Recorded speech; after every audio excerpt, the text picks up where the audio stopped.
Bienvenue dans le podcast Le Monde comme il vient. Je m'appelle Louis et mon but est de vous aider à voir le monde et l'humain autrement, comme une matière à comprendre, à travailler et à améliorer ensemble. Il était une fois, dans une vallée entourée de collines et de rivières, un petit village du nom de Lirval. On y vivait simplement, mais la vie y était rude. Les hivers étaient longs, les récoltes parfois maigres, et il arrivait que certains manquent de tout avant la fin de la saison froide. Pourtant, les habitants tenaient bon. On s'entraidait, on partageait le peu qu'on avait, et on regardait le printemps comme une promesse nouvelle. Parmi eux vivait Elior, un jeune homme curieux et observateur. Il aimait comprendre comment les choses fonctionnaient, comment rendre les gestes plus justes, les outils plus efficaces. Un été, après avoir vu tant de champs brûlés par la fatigue des bêtes et des hommes, il imagina une charrue différente, plus légère, plus stable, plus maniable. Elle permit non seulement de travailler la terre plus vite, mais aussi et surtout de préserver la force de ceux qui la cultivaient. Peu à peu, les récoltes s'améliorèrent, les hivers devinrent moins incertains et les familles purent vivre avec un peu plus de sérénité. Les échanges se mirent à changer aussi. On troquait des outils contre du grain, des tissus contre du bois, chacun mettant à profit ce qu'il savait faire de mieux. Les années passèrent. Elior, devenu vieux, observait depuis la colline la vallée qu'il avait vue grandir. Les ateliers s'étaient multipliés, les marchés s'étaient animés, et dans le bourdonnement de la vie nouvelle, il reconnaissait autant de promesses que de risques. Il ne regrettait rien, mais il voyait que les gestes d'autrefois, faits pour survivre, étaient devenus des réflexes pour accumuler. Le besoin avait cédé à la place de l'habitude.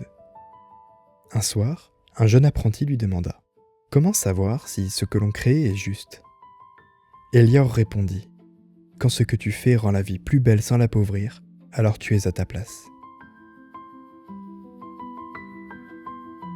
On raconte que ces mots restèrent dans la mémoire du village, transmis comme un fil invisible entre les générations.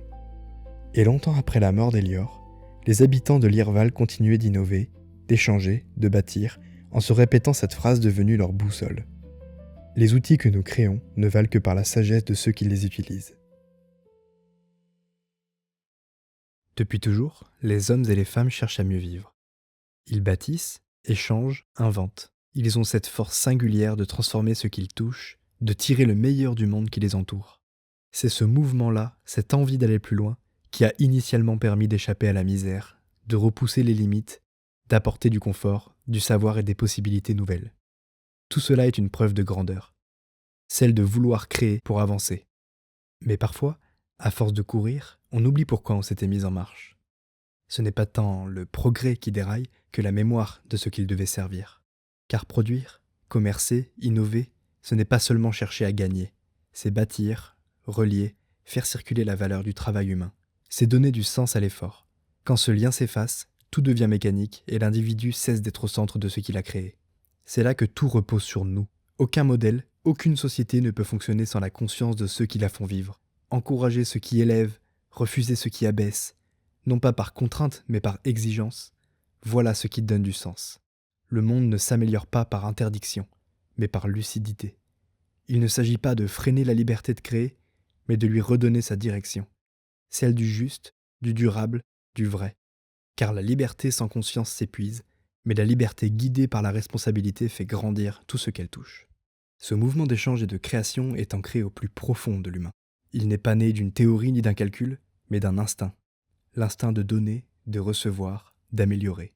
C'est une racine ancienne, aussi naturelle que le besoin de respirer ou de se protéger. Elle pousse en chacun de nous, chaque fois qu'on décide de transformer un effort en quelque chose de meilleur, chaque fois qu'on partage le fruit de son travail.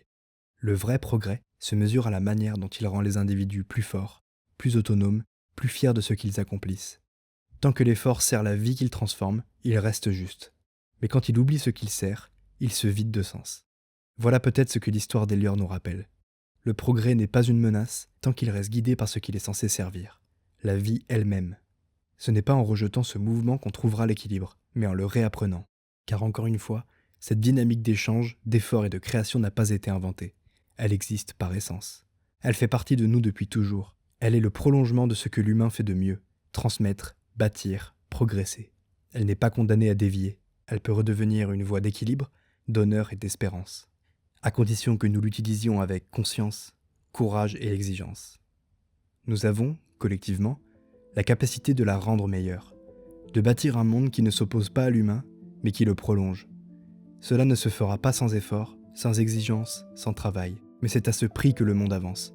Ensemble, en travaillant avec mesure et volonté, nous pouvons faire de cette liberté non pas une menace, mais une promesse d'ordre, de dignité et de progrès.